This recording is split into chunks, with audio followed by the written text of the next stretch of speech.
एक राजा बहुत बड़ा प्रजापालक था, हमेशा प्रजा के हित में प्रयत्नशील रहता था।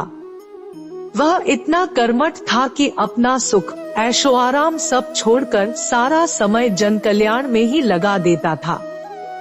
यहाँ तक कि जो मोक्ष का साधन है अर्थात भगवत भजन, उसके लिए भी वह समय नहीं निकाल पाता था।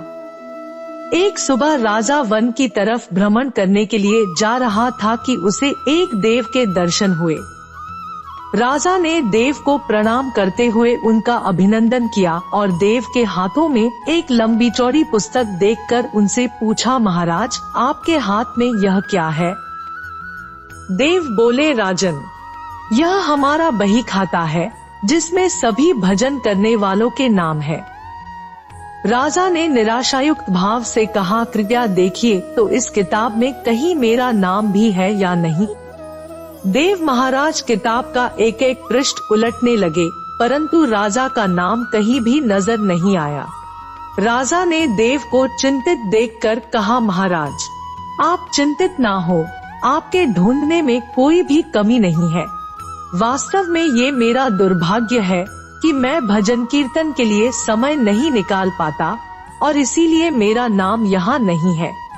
उस दिन राजा के मन में आत्मग्लानि सी उत्पन्न हुई, लेकिन इसके बावजूद उन्होंने इसे नजरअंदाज कर दिया और पुनः परोपकार की भावना लिए दूसरों की सेवा करने में लग गए। कुछ दिन बाद राजा फिर सुबह वन की तरफ टहलने के लिए निकले तो उन्हें वही देव महाराज के दर्शन हुए। इस बार भी उनके हाथ में एक पुस्तक थी। इस पुस्तक के रंग और आकार में बहुत भेद था और यह पहली वाली से काफी छोटी भी थी।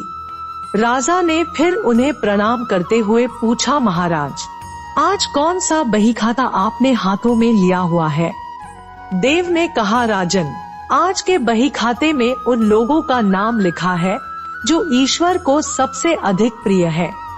राजा ने कहा, कितने भाग्यशाली होंगे वे लोग, निश्चित ही वे दिन रात भगवत भजन में लीन रहते होंगे। क्या इस पुस्तक में कोई मेरे राज्य का भी नागरिक है? देव महाराज ने बही खाता खोला और ये क्या, पहले पन्ने पर पहला नाम राजा का ही था। राजा ने आश्चर्यचकित होकर पूछा, महाराज मेरा नाम इसमें कैसे लिखा हुआ है? मैं तो मंदिर भी कभी कभार ही जाता हूँ। देव ने कहा, राजन इसमें आश्चर्य की क्या बात है? जो लोग निष्काम होकर संसार की सेवा करते हैं, जो लोग संसार के उपकार में अपना जीवन अर्पण करते हैं, जो लोग मुक्ति का लोभ भी त्याग कर प्रभु के निर्बल संतानों की सेवा सहायता में अपना योगदान देते हैं, उन त्यागी महापुरुषों का भजन स्वयं ईश्वर करता है।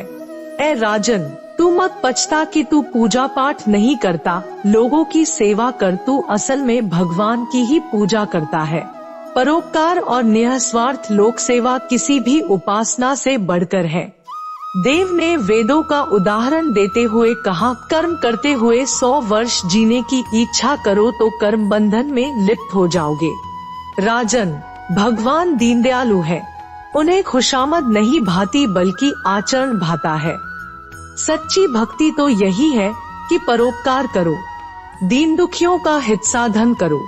अनाथ, विधवा, किसान व निर्धन आज अत्याचारियों से सताए जाते हैं, इनकी यथाशक्ति सहायता और सेवा करो और यही परम भक्ति है।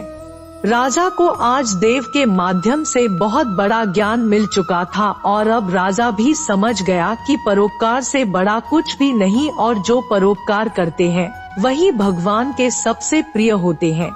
मित्रों, जो व्यक्ति निःस्वार्थ भाव से लोगों की सेवा करने के लिए आगे आते हैं, परमात्मा हर समय उनके कल्याण के लिए यत्न करता है। हमारे पूर्वजों ने कहा भी है, परोपकाराय पुण्याय भवति, अर्थात दूसरों के लिए जीना, दूसरों की सेवा को ही पूजा समझकर कर्म करना, परोपकार के लिए अपने जीवन को सार्थक बनाना ही सबसे बड़ा पुण्य है। और जब आप भी ऐसा करेंगे तो स्वतः ही आप वह ईश्वर के प्रिय भक्तों में शामिल हो जाएंगे।